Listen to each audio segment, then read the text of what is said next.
The trouble is not with the Jews. The trouble is with Zionists. Jews don't like Zionists. Most Zionists are false Jews.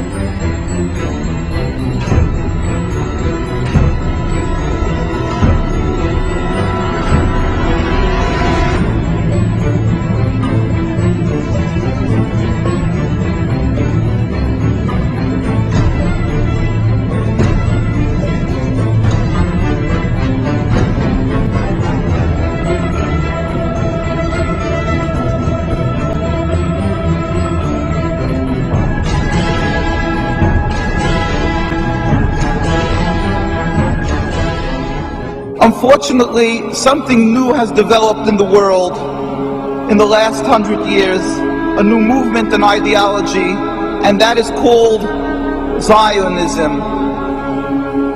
People confuse Judaism and Zionism. They consider it one and the same. But it could be nothing further from the truth, because in actuality, Zionism is antithetical to Judaism. It is the diametric opposite. Judaism is a religion, a spirituality, to serve God, to be subservient to God, practiced by Jewish people for thousands of years, to emulate God. As in Hebrew we say, Mahu rachum af ata tehei rachum. Just as God is compassionate, you must be compassionate. Zionism is the transformation of Judaism into something new, entirely different, into nationalism, a political goal to have a land, to be a proud nation amongst nations, removing God from the equation. Judaism was the way of the Jewish people for thousands of years by all the God-fearing Jews. Zionism is 100 years old, by non-practice created, concocted by non-religious Jews as a whole. Theodor Herzl, people who detested and abhorred the religion and looked for a way out, for a way to be considered still distinguished people and still remain not people who were thrown out of the community, so they gave themselves a new form of Judaism. Congressman Julius Kahn presented Woodrow Wilson with a letter from three prominent Jewish Americans. They were Henry Berkowitz of Philadelphia, Max Senior of Cincinnati, and Professor Morris Jastrow of the University of Philadelphia, Pennsylvania. It read in part, "We raise our voices in warning and protest against the demand of the Zionists for the reorganization of the Jews as a national unit, to whom now or in the future territorial sovereignty in Palestine shall be committed.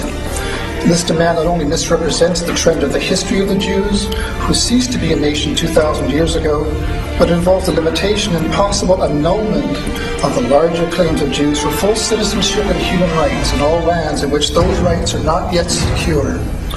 We ask that Palestine be constituted as a free and independent state, to be governed under a democratic form of government recognizing no distinctions of creed, race, or ethnic descent, and with adequate power to protect the country against oppression of any kind. We do not wish to see Palestine either now or at any time in the future organized as a Jewish state." The Torah is very clear in that when there was a decree of exile for the Jewish people 2,000 years ago, we were expressly told by God that we are forbidden to try to recreate our own establishment, our own entity. We are forbidden to have a state. Even in an uninhabited land, we must accept that our being expelled from the land of Palestine and the destruction of the temple was not because of our physical lacking, but only because of our spiritual lacking, that we were not on enough of a high level of spirituality. The books of the prophets are open, anybody can see and read that. And we yearn and pray as a Jewish people for the day when ultimately God will end this exile that we have been sent into by He Himself, without any human intervention, when all humanity will recognize the one God. There will be a metaphysical change in the world.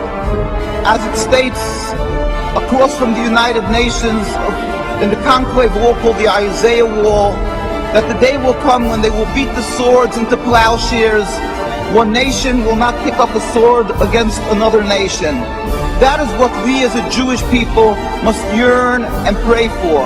And until that day comes, we must be loyal citizens, exemplary people throughout the world to serve God, be subservient, and be kind-hearted, good people as God requires.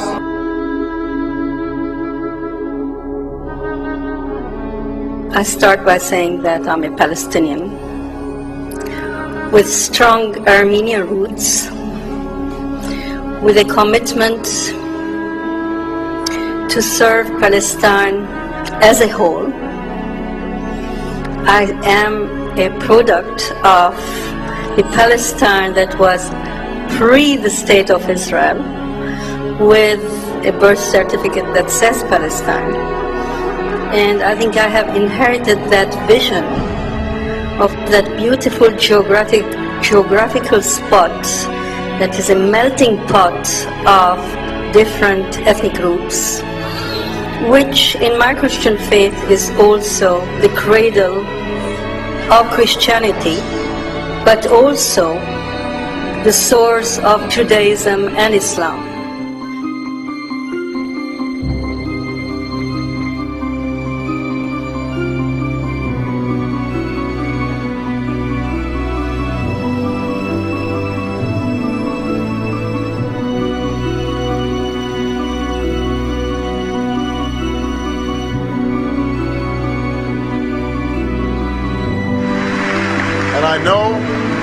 And I know that when I visit AIPAC, I'm among friends, good friends. Friends who share my strong commitment to make sure that the bond between the United States and Israel is unbreakable today, unbreakable tomorrow, unbreakable forever. I have been proud to be a part of a strong bipartisan consensus that has stood by Israel in the face of all threats.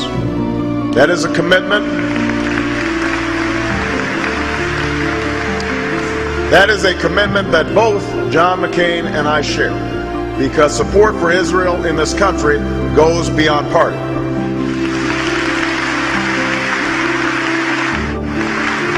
Our alliance is based on shared interests and shared values. Those who threaten Israel threaten us. Israel has always faced these threats on the front lines, and I will bring to the White House an unshakable commitment to Israel's security. We know that the establishment of Israel was just and necessary, rooted in centuries of struggle and decades of patient work. But 60 years later, we know that we cannot relent, we cannot yield, and as president, I will never compromise when it comes to Israel's security.